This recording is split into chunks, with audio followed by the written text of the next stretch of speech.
That's what C-SPAN does. They That's never what I edit. thought. Okay. I'm sorry that. No, it's not your fault.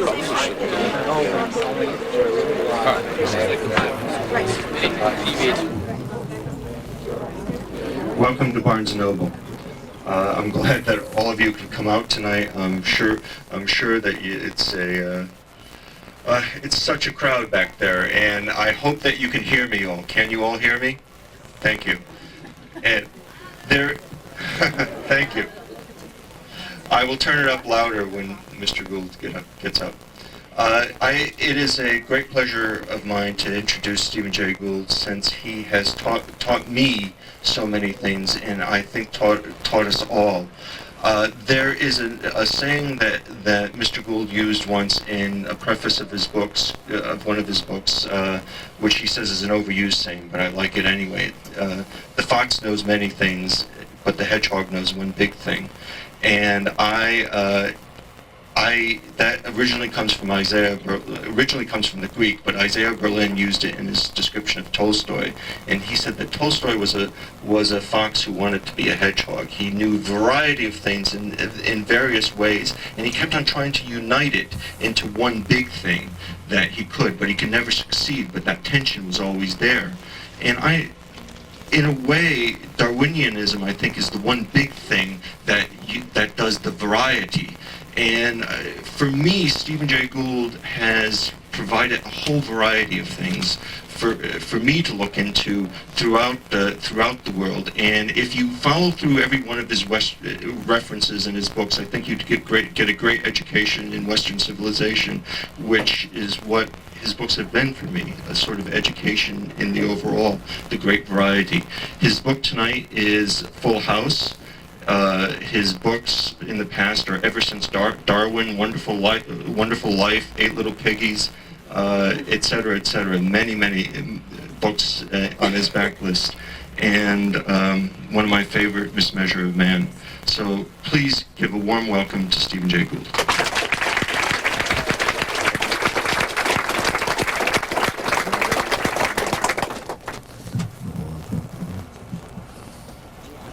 Human beings are storytelling animals, and we like our stories to go certain ways.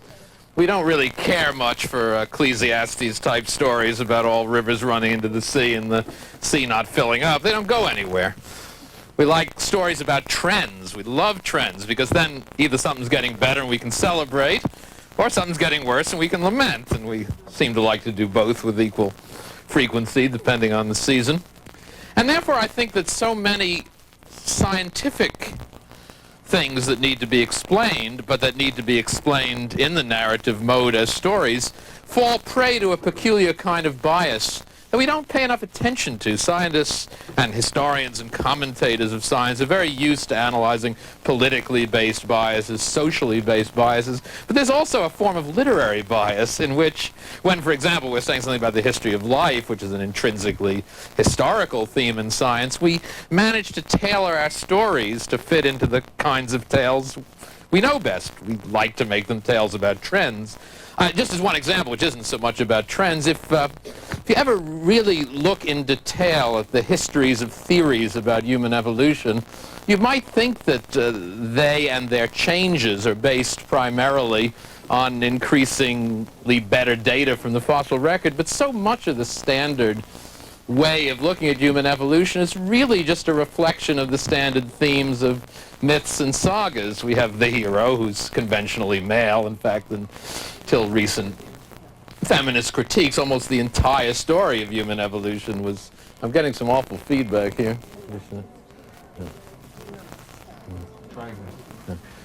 We're often just the stories of what men do. You never quite knew where the women were. They were presumably sitting around the hearth taking care of the kids, but you didn't get it in the narratives. But so much of the conventional narrative was the birth of the hero going out, and it was almost like Parsifal and the Red Knight all over again.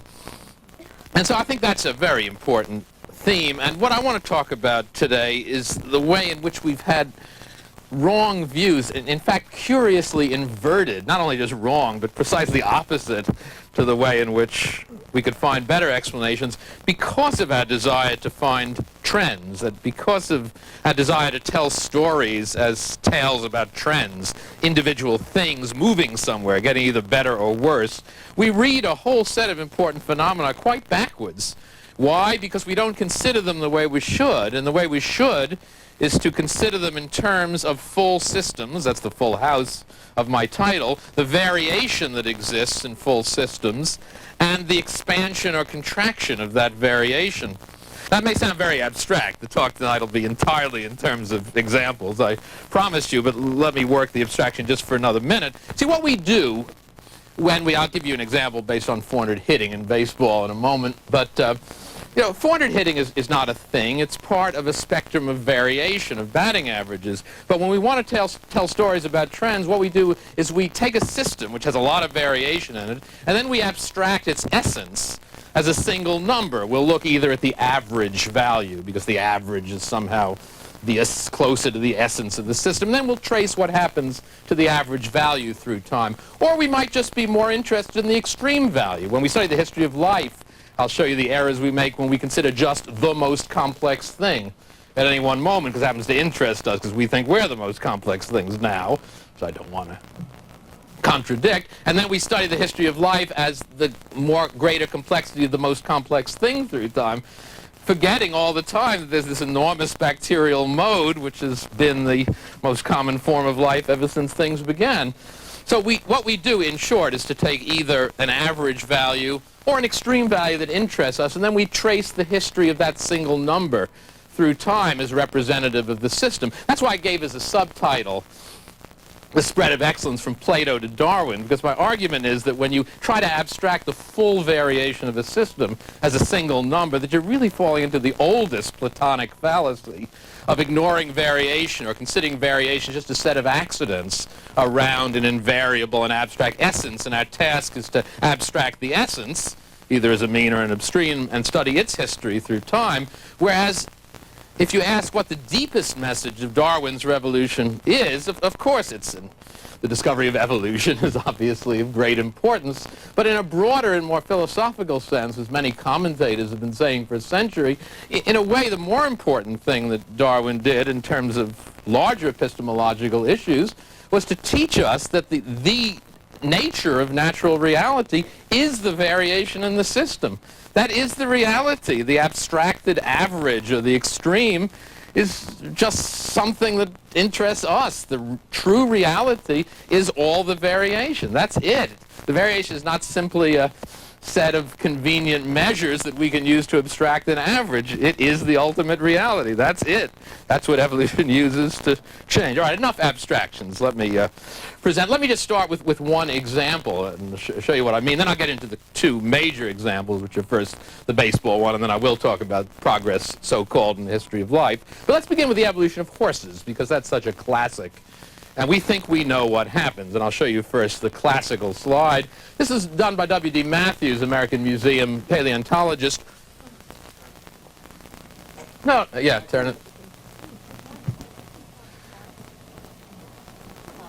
They all go in the same way. Just as soon as you get that one right, that's the orientation of all of them. Turn it like that.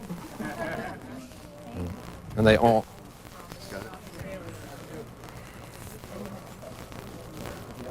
We didn't have, I'm sorry about this is why we're a little late. We didn't have the right size slide projector, so we're going to have to put them in individually, so please bear with us.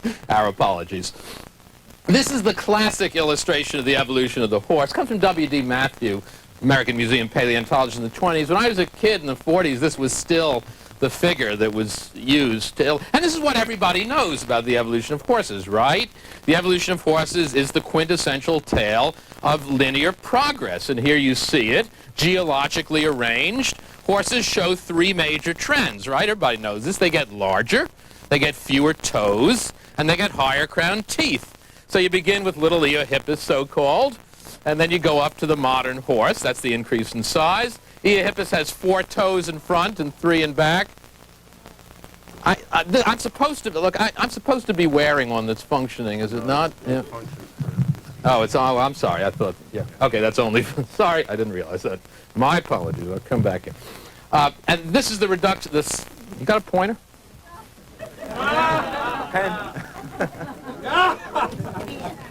Hey, that's good. Thank you. Terrific. 3 cheers for Mrs. Gottlieb. Thank you, thank you. I promise I'll give it right back. And here we have the reduction of toes from little Hyracotherium, Eohippus, 4 in front and 3 in the back, up to modern horses with 1 toe. And here you see the increase in crown height of the teeth. And there are the classic trends in the evolution of horses. Now, look, that story is not false in one sense. That is, if you look at the largest horse at any one moment through time, that's what you see. But I call it life's little joke for a particular reason, because it completely misinterprets the evolution of horses. Horses, in fact, I'll just try to tell the story quick. They're going to run out of time. It's in greater depth in the book, which you should buy. The evolution of horses really represents a story of utter failure of a lineage that was once very prosperous and prominent and is now just barely hanging on. There are only 8 modern species of horses, old Dobbin himself, 3 species of zebras and 5, I guess they're 9, 5 species of donkeys and asses. Moreover, horses are one of 3 declining members of a great mammalian order which was once very prominent, namely the so-called odd-toed ungulates, the perissodactyls, which are the horses, the rhinoceroses, and the tapirs, all of which are on the verge of extinction. The only reason horses aren't is we've cultivated them. On the other hand, the great success story in the evolution of large hoofed herbivorous mammals is the other great group, the even-toed ungulates, the artiodactyls. The pigs, the camels, the giraffes, the cattle, the deer, the hippopotamuses, the sheep, the goats, that great group. And throughout the history of the so-called age of mammals, the perissodactyls, that is the horse group, horses, rhinos, and tapirs, have been declining constantly while the artiodactyls expanded. Moreover, within the horses themselves, horses evolved in this continent. And at various times in the history of horses, there were as many as 10 to 15 simultaneously existing species just in the western United States. Horses died out in this continent, survived only as a splinter group. I'm going to wait until technology sorts itself out, because only survived as a splinter group in Europe, and much to the Aztecs' distress and Cortez's advantage, came back eventually to this continent. Moreover, it's not even clear that there's a...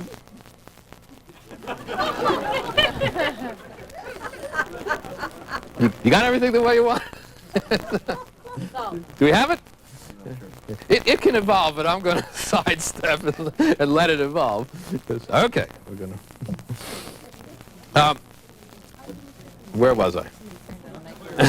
Somebody turned on a microwave. Oh, I see. Yeah, it isn't even clear that there's this pervasive trend to these features. Up until a few tens of thousands of years ago, there was a very prominent genus named Nenippus of dwarf horses that was no bigger than the original Eohippus. Now, if you replayed the tape of the evolution of horses, and Equus, the modern genus, had died and Nenippus survived, you wouldn't have had any of these vaunted trends, and it could very well have happened that way.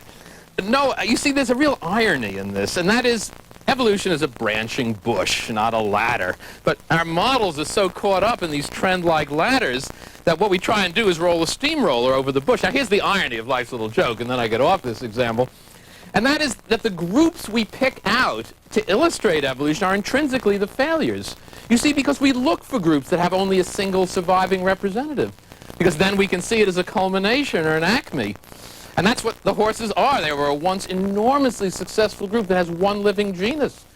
So we can take that one living genus, trace its labyrinthine path back to Eohippus, and call that the grand trend in the evolution of horses. Now, if you look at the real success story, what are the real success stories in the evolution of mammals? Well, they're antelopes, which are artiodactyls, rodents, and bats. I mean, rats, bats, and antelopes. Those are the 3 great groups of mammals in terms of diversity. You never see an evolutionary chart of the history of rats, bats, or antelopes because we don't know how to draw it. All you could do is show a big evolutionary bush with hundreds of modern branches. You see, ironically, it's only the failed groups, because we linearize and tell tales of progress, In other words, and I remind you in closing this example, there's one other very prominent mammalian group that once was at least a modest bush in Africa of several coexisting species, and now also is only one species that might do itself in quickly, that we also tend to emphasize in our stories of evolutionary progress. That's life's little joke, that it's really the failed groups with a single surviving representative that we use to tell our tales of progress,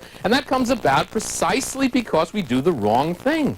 Instead of focusing on the full range of variation, which would make it abundantly clear that horses were once enormously diverse and now have one lineage left, instead of doing that, we focus on so-called linear trends by choosing one representative at any one time. So that's an initial example. Let me give you the story of baseball, or a story from baseball.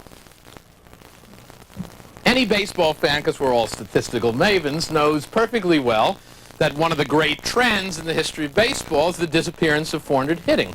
The last person to hit 400 was, as some of you know, and whenever I ask this question, someone will shout it out, was Ted Williams in 1941. That was the year I was born. That was a long time ago. Between 1900 and 1930, 7 hitters achieved averages of 409 out of those 30 years. It was always a worthy event of some note, but it was not particularly rare. You just got to put them all in. No, they're not in different orders. They are in the box. They are exactly in the right order. I promise you.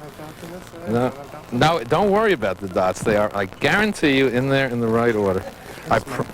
Then get someone else to do it. Okay, they go in this order. You take them out, just put them in like that. Don't worry about dots.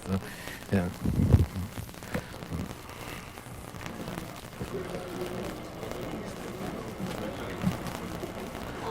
No, just now take it out. Now, if you just, I gave it to you because I assumed you were going to stand behind it. Just give it to me. Okay, now, they're all in exactly the same order, okay? Like this order. Stand behind it the way, we'll get this guy to move. Could we get one of you to move? We're going to let him sit there. Yeah. No. Just leave, you have to leave the seat. Just come back to get up. No, he needs the chair. I'm getting up. Oh, sorry. Here, go this way. Sorry. We're getting there. Hang on. We're almost there. Okay, they're all going to go in just like that. They're all going to be right. Okay. Good. Now they're going to be right. Sorry, our fault, because we didn't have the right track. We got it sorted out. Now, this is just up here to set the mood. This doesn't have anything to do with 400 hitting. This is up here because every baseball fan will know immediately from internal evidence what great scene on the Yankee fan is being represented here. This, of course, is Don Larson making the last pitch of his perfect game in the 1956 World Series against the Brooklyn Dodgers. That just puts you in the right mood. Also to put you in the right mood comes the next slide. Now, they're going to be right now. They're all going to be right. Which shows me and my kid with the greatest living American. We can just leave that there for a little while. Okay, let's get back to the story. Yeah, leave it in there for a bit. We get back there to the story of 400 hitting now. All right, so clearly 400 hitting used to exist. It was always a good thing to do, but it wasn't very rare, and now it's disappeared. Nobody's done it in 55 years. So that's a trend, right? And clearly something's gotten worse. That's one of those trends we lament. Now, believe me, and it's documented here, there's an enormous literature on why no one hits 400 anymore. Yet, for all the different explanations, and there are a plethora of varied explanations that have been offered, all the previous literature agrees on one thing that seems absolutely self-evident if you use the bad old model of considering trends as single things moving somewhere, rather than as the full house of variation, expanding or contracting. That is one thing the literature agrees on, is that something has gotten worse. That's the only reason about batting. And there are lots of different theories. Some people say batting's gotten absolutely worse because people don't try as hard as they used to. That's the giants in the earth, tough old Ty Cobb bastard theory of baseball. Kind of nonsense. Then there are other theories that say, well, it's not that hitting's just gotten relatively worse compared to pitching, and that's why. But they all agree that something about hitting has to have gotten worse. That seems self-evident. How else could you explain it? It was something that was very good, and how it doesn't exist anymore about hitting. It must mean something's gotten worse. Too many night games, the schedules are too grueling, the pitches have gotten better, the fielding mitts are larger. They don't try as hard. It goes on and on and on and on. But I would like to propose to you that it just doesn't make any sense. I mean, when everything else is improving in sports, and whenever you have statistics you can measure against an absolute standard like a clock, you can see the decrease in running times, the increase in weights lifted. Why uniquely should hitting in baseball be getting worse? It just doesn't make any sense. I'd like to, I want to make this shorter than I meant to because I'll never get to my key example. I'd like to propose to you that once you throw out that false way of looking at the story and realize that 400 hitting is not a thing, it's not an entity, it is just the highest value in a full house, a system, a bell curve, if you will, of batting averages. There are several hundred major league players. They all have a batting average every year. You can draw that distribution of batting averages as a bell curve around a certain mean value, and that's the full house. Now, an alternate explanation for the disappearance of 400 hitting, which is correct, by the way, is that no, that doesn't mean my interpretation. That it means that, I mean, it's just factually correct. I don't know if I can doubt that. Namely, maybe 400 hitting disappears because the variation shrinks.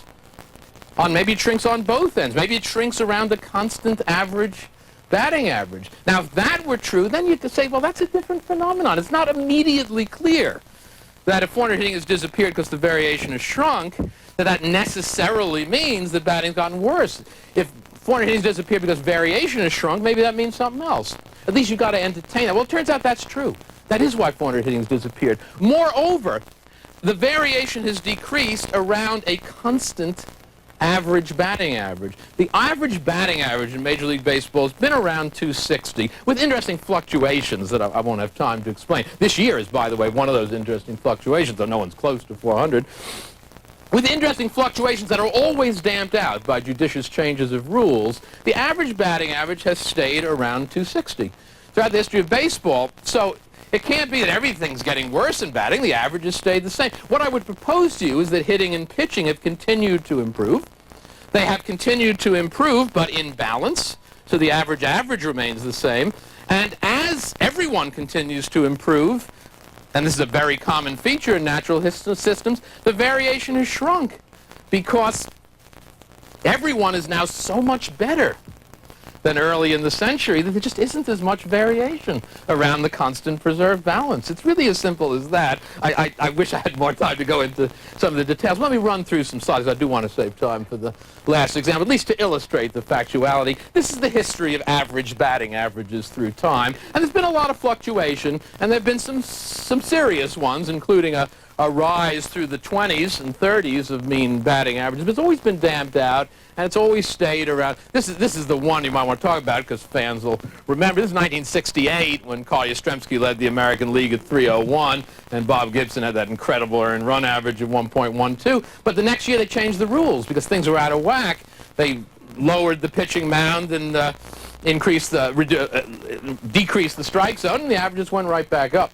So the average has remained effectively constant, and 400 hitting has disappeared because of the decrease of variation around that average. Let's look at the next. Here's an actual measure of that symmetrical decrease. By the way, what I did here is I looked at the difference between the 5 highest and 5 lowest batting averages each year and the league average. And you see how that's changed. In the early days of 19th century baseball, the 5 highest averages were about 95 points above the mean. And now the highest 5 are 60-something points above the mean. And the same thing is true for low averages. So you see the variation has shrunk symmetrically around a constant mean. This is the quick and dirty way of doing it by just choosing the 5 highest and the 5 lowest, though it takes a little time because the Baseball Encyclopedia doesn't record the 5 lowest. You have to laboriously go through. Let's look at the next slide, which is a better way of calculating it. My research assistant who'd been measuring snails for a month was delighted to get 2 weeks to do it the right way. That is, to compute the standard deviation of batting averages for all players for every year. I knew it would match the pattern I'd found, but I didn't expect it to be anywhere as near as elegant. We ought to focus that just a little. And what we see, the standard deviation is a measure, if you will, of the average amount of variation around the mean. And these are high values, these are low values. This is 1876 when Major League Baseball started. This is the present. And this is, I mean, I knew the pattern would be there because I calculated it by the quick and dirty method, but I had no idea it would be so regular and so precise I mean, it's like a law of nature. It just declines and declines, and finally it stabilizes, and there's never any exception. There's every value above 0.5 occurred before 1880. Every value above 0.45 was 1970. Down it goes, and there it stays. And the next and last slide is the way I would explain this. This is not mathematics, it's just a picture. I think you'll all grant me that there is some limit, I will call that the right wall, if you will, of human biomechanical possibilities. That is, there's just so much a human body and human muscles can do at our heights and strengths. Let's suppose that the very best players, through some combination of extraordinary inborn gifts and great dedication, the very best players are always standing near the right wall. Well, in the old days in baseball, when not everybody was, when the average was much worse than today, that batting average was still 260 because it's a balance between hitting and pitching, and both were worse than they are today. So the average was 260. Relative to the right wall, it was down here. There was lots of variation, because the guys who were really good standing right near the right wall, this is the Ty Cobb and the Naples-Joie of their days, they're very far from this mean. And you could also be very far in the other direction, because in those early days you could get a job for good field no hit. You can't today. Well, what's happened today is that everybody's gotten better. So the average, which is still 260, because remember, it's not an absolute measure, it's a balance. The average has shifted towards the right wall. The best hitters, the Wade Boggs, the Tony Gwynns, they're still standing where they always stood. They're standing where Ty Cobb stood in the 20s, but the mean has moved very close to them. So we don't measure that equal, if not better, performance as 400 hitting anymore. The variation has shrunk as the general level of play has improved. And that is, I put it to you, an opposite explanation from the universal assumption that the disappearance of 400 hitting must record the worsening of hitting. And it is precisely opposite, and to grasp it, what you need to do is completely to revise the standard way of looking at things. Because you have to look at the full house of variation. You have to realize that 400 hitting isn't a thing. It's the right tail of a distribution of batting averages. And then you can study the contraction of the system of variation and recognize that this must have a different explanation. Let's move from there to the last example, which is the largest scale, although, look, I wouldn't say the history of life is any more important than baseball. It's a judgment for you all to make. But let's move to that area of my professional competence where the bias of looking for trends and seeing them as single things moving somewhere has been most pronounced and most pernicious and most controlling in a negative way towards giving us false views of things, namely the history of life itself, where we have, I usually show a lot of slides, and I just want to show you a few of my, the most pervasive way in which we show the history of life is as a simple ladder of progress. I'll just show you a few of, because I want to get to something else. This is, we do it, I mean, it's our standard device for humor. It's all that evolution means in the standard iconography. So this is the California version of the evolution of surf trunks through history, and I'm going to do these pretty quickly. This is the New Yorker's version, of course. And the computer industry loves this because their products have gotten cheaper and lighter. So the old chimpanzee was once laden down with an expensive vacuum tube thing, and now a white man in a business suit holds a power book, thereby putting other biases into the conventional iconography. And then pop culture uses it too. I mean, everybody uses it.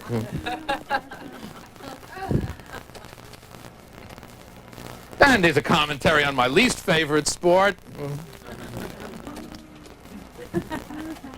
And here's some social commentary. The evolution of man and woman. If you think that's a sexist cartoon, here's an antidote for you. It just goes on and on and on.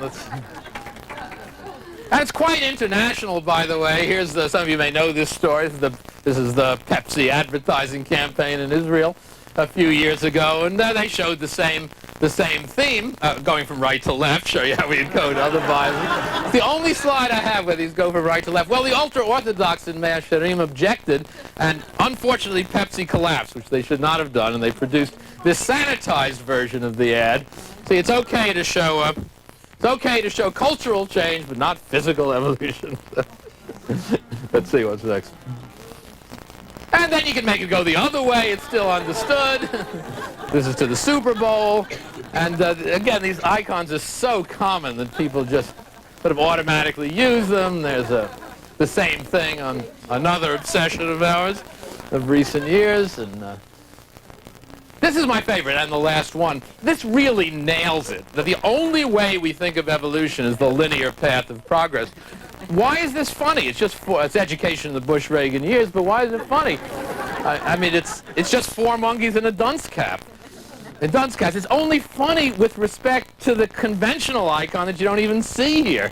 I can't give you a better proof that there is a standard way of illustrating evolution. But I want to focus on something else for this final example.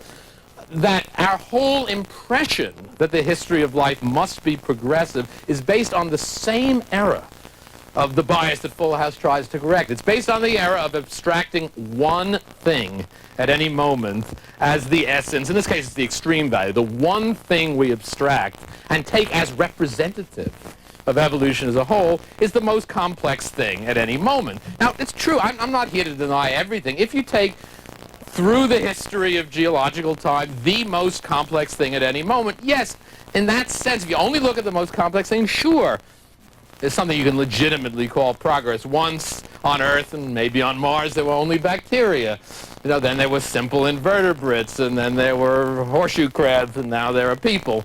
Sure, in that sense, I don't deny it, but I do want to claim, in closing this, I want to show you several pictures first, that this is just a ridiculously biased way of looking at the history of life. It does not indicate that progress pervades the whole, or that there is even a trend towards progress. I want to leave you the thought that, in fact, there is no trend to progress. But first, let me show you not this tradition of the iconography of progress, but a different tradition, I call it high culture's way of depicting the history of life, where what you show are paintings, sequential paintings of the history of life through time. I want to show you the two most famous ones of the 20th century. There's no variation in these. It's always painted the same way. This is Charles R. Knight, great artist of prehistoric life, who pretty much owned the genre until his death in the 50s. This comes from National Geographic magazine, 1942.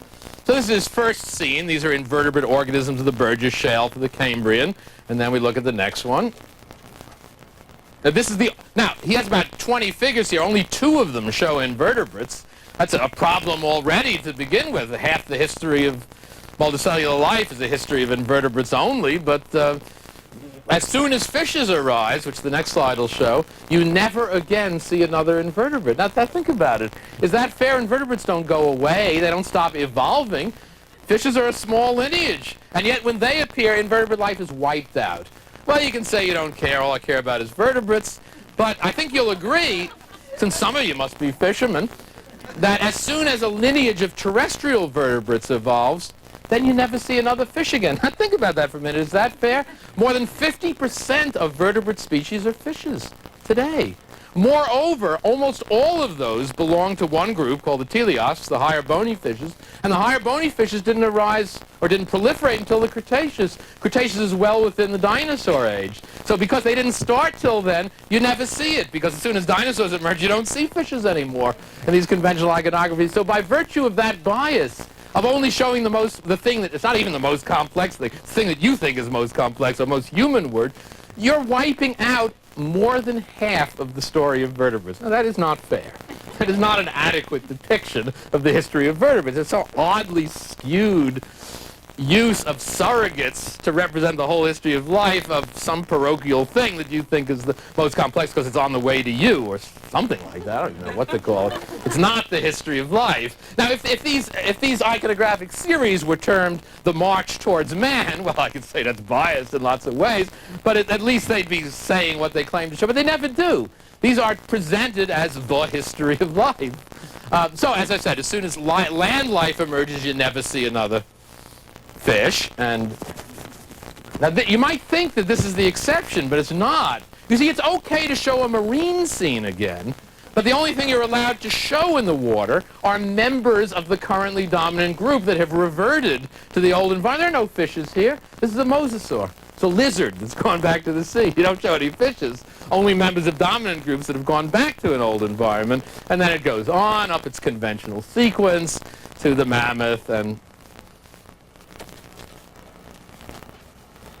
and the human. Now let me show you one last sequence, and this I love because this is a Czech team, Augusta and Burian. Some of you know their beautiful books from the 60s. And if you read the text, it's communist claptrap out of Czechoslovakia in the last days. But it couldn't be more different than Charles R. Knight's quasi-Christian mysticism, but the iconography is exactly the same, and we'll look at it.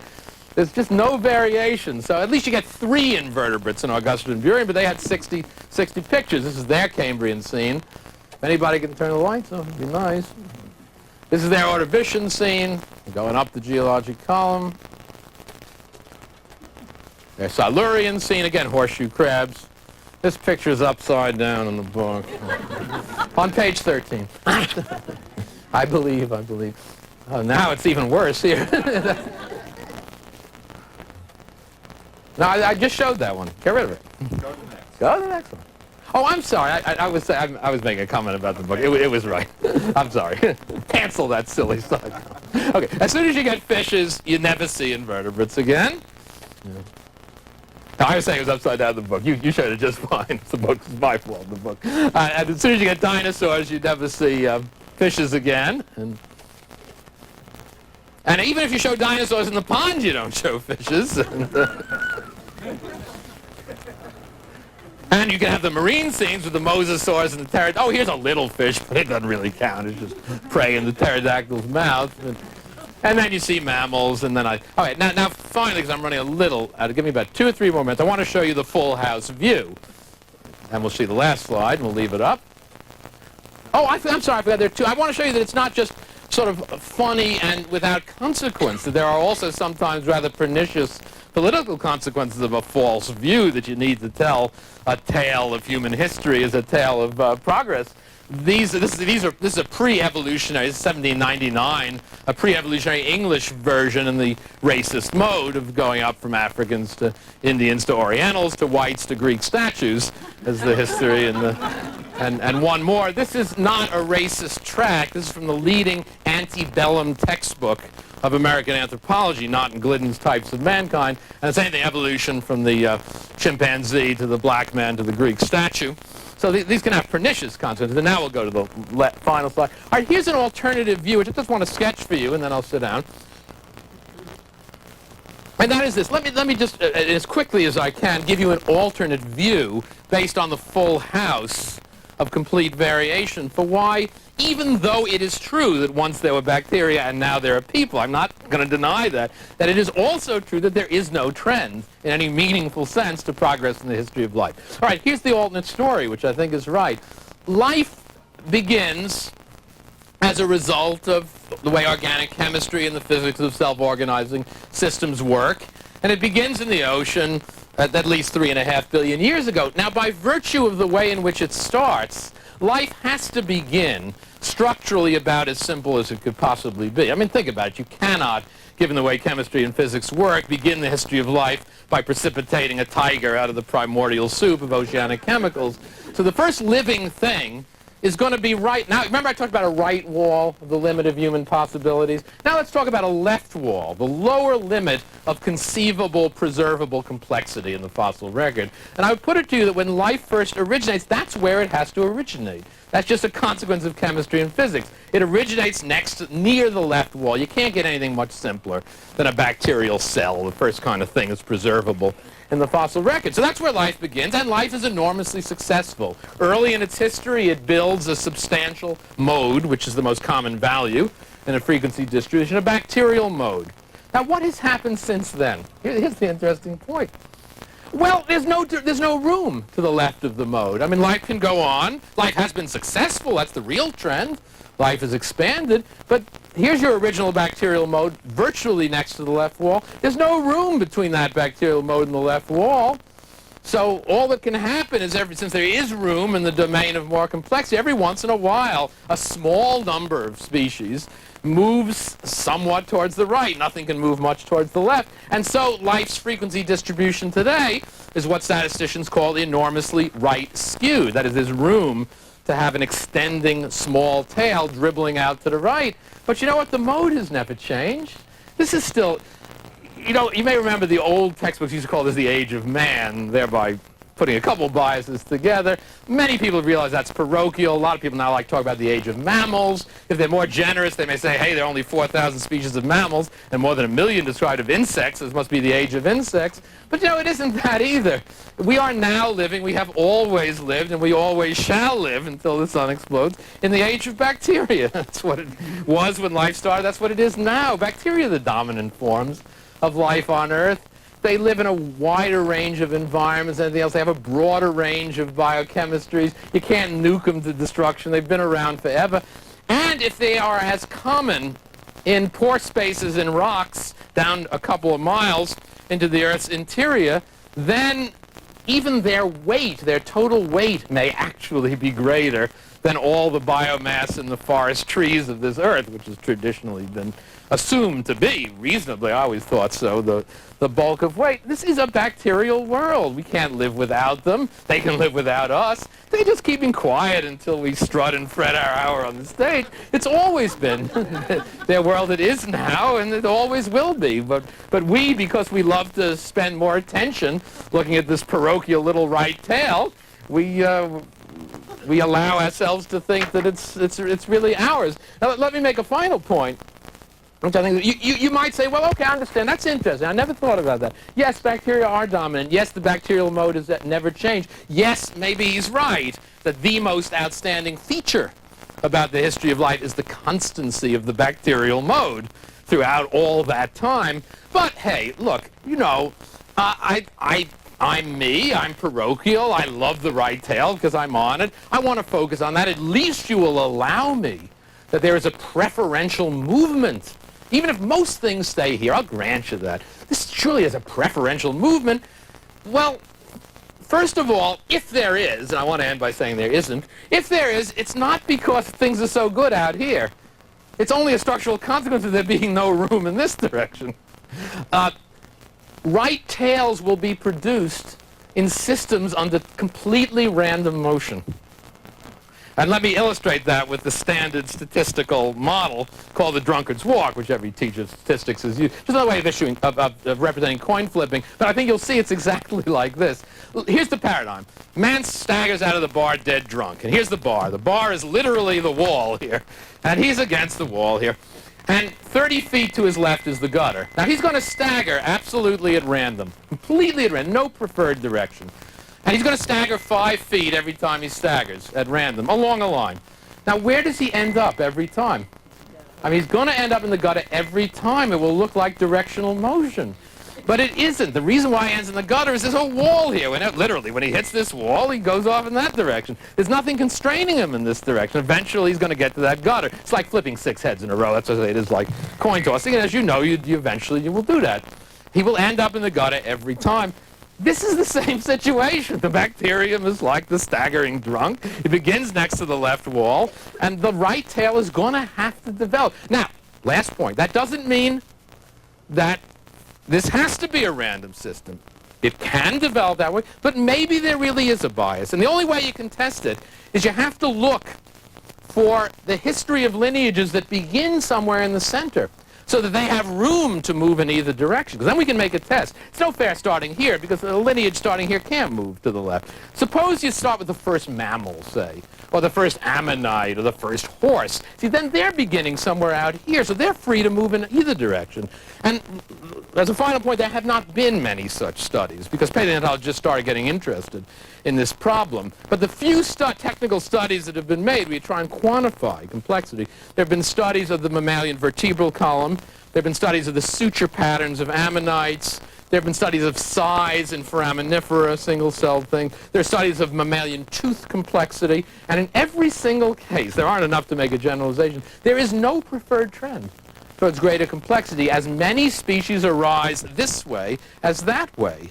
So it is entirely possible that although, when you look at the most complex thing through time, you do go from bacterium to human, that system can arise entirely as a structural consequence of the necessary origin of life next to the left wall, and entirely random motion with respect to increasing or decreasing complexity after that. And that, I think, is a very different way of looking at the history of life. But to grasp it, you have to get rid of the old model, the trends of things moving somewhere, and decide instead to really cash out Darwin's revolution and concentrate on the full house of expanding and contracting variation. Thank you.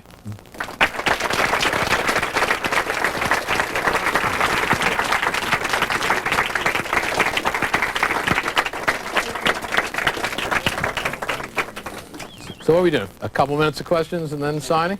Yes. Okay, why don't we do questions no later than 9 o'clock, and then we'll sign books. Yes. In you showed two, Say it loudly so they can hear it in the back. Stand up. two bell curves. That's the same slide I showed? Yeah. Oh, that's the baseball on you. Okay. The baseball. Right, Now, gotcha. Since the average is the same, these are not really distributions, are they? Yeah. These are kind of, is it a real symmetrical? You gotta Yeah. repeat, you gotta Well, repeat the then Then question. he better stand up. Stand up. Stand up. Why don't you Here, repeat take a the microphone. question? No, because never works. Dr. Gould showed these two. Dr. Gould showed these two bell curves, and the statement is made that the mean batting average is the same at 260. Now, why is this one shifted over? Because remember, 260. That give me the give me the microphone. You're plotting two distributions. No, because you got to remember what I'm plotting on that. 260 is a measurement of the balance between hitting and pitching. The measurement on the x-axis here is some generalized. It's not a. Isn't this the batting average? No. It's that's a measure of excellence as it approaches the right wall. Well, if this Yeah. were the batting average and this No, then you would just see. Then you would well, just what see would the. you see? Two symmetrical. You would see two, yeah, because there's no skew on the disk. You'd see two symmetrical curves, And the- with the second curve having a much narrower I state of understand. variation. Okay. Yeah. Speak loudly. Yeah. Let's speak loudly. I admire your work, and I admire you. That's obviously a prelude to a criticism, so let's just hear the criticism. But Told him. I think I'm in good company. You're allowed to criticize me, whatever the company. That's why we're here. Mrs. Gottlieb, thank you. Stephen Weinberg is taking you to task for. Oh. Stephen Weinberg has taken you to task for retreating from the defense of science in the realm of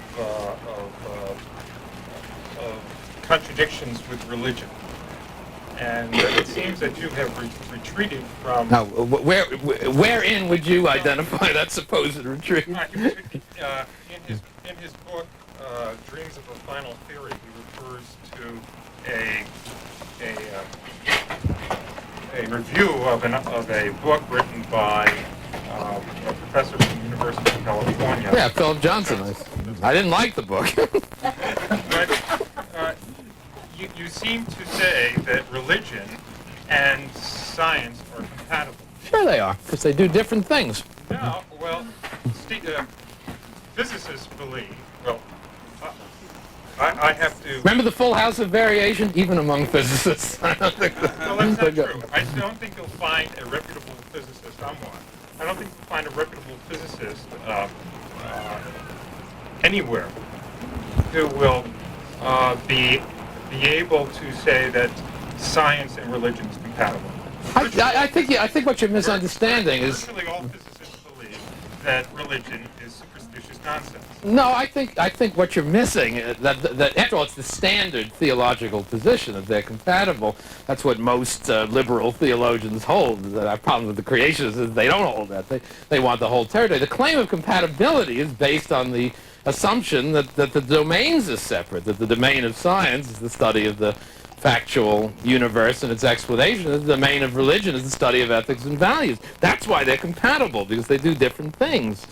And that is the position. I mean, I don't mind being attacked for views I hold that are controversial, but that happens to be a view I hold that I think is pretty darn standard. And that's all. I mean, Physicists believe that... Let's go on. Let's go on. yeah, I think we'll make this a private argument later. Yeah. Yeah, could you just say something about the meteorite from Mars and the bacteria? Or... Well, yeah, I wrote a little op-ed piece in the Times a couple weeks ago. I really don't know whether the report is true. If you force me to bet, I wouldn't put a lot of money on it because there are other ways to explain all those phenomena as inorganic. But it's a perfectly plausible case for two reasons.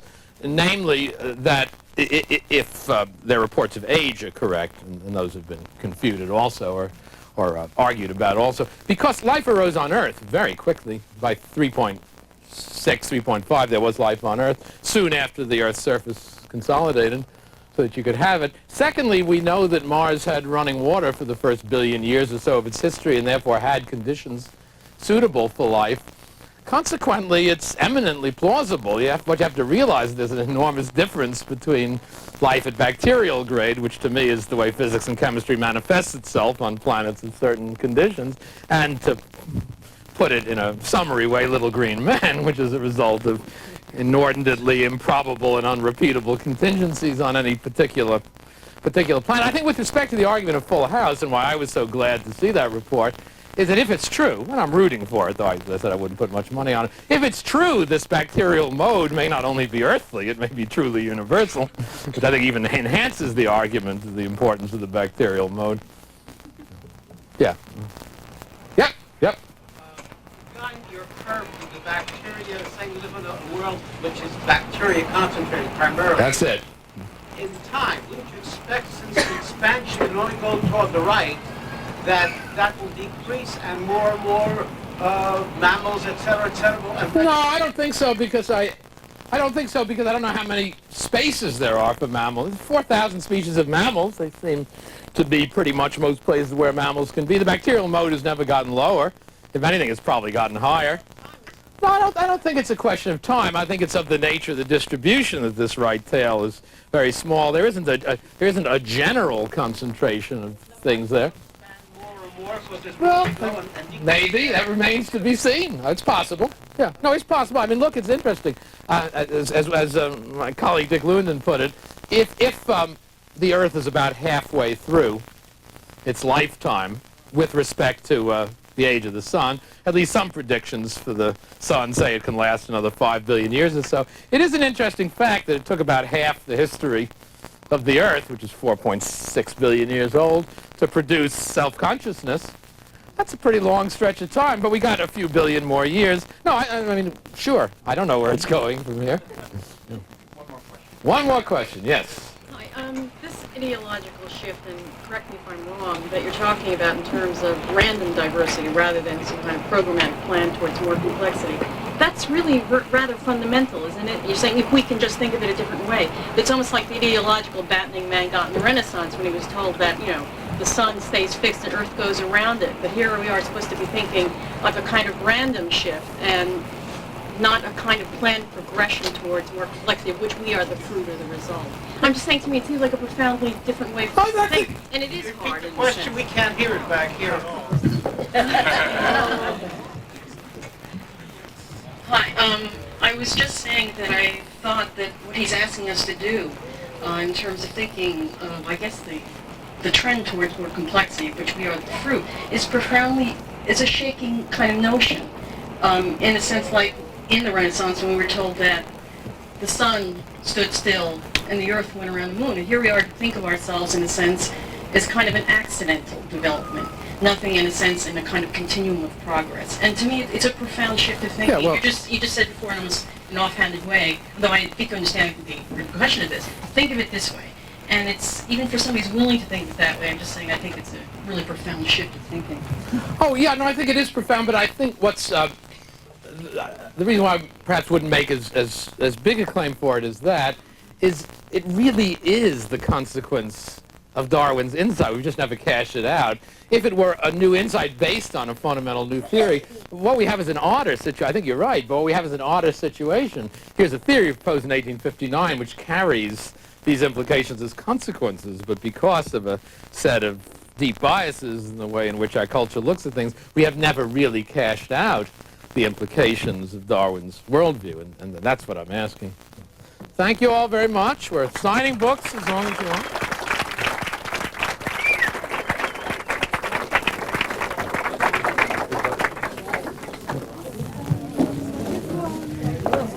In just a moment, Stephen Jay Gould will be available to sign copies of Full House as well as his other titles. We are going to form one line against this wall with the windows. You may get your books Here we go, okay? For the first signed time. first before you take them downstairs to the first floor cashier. Yeah, oh, yeah. I'm so sorry. Okay, we figured it out.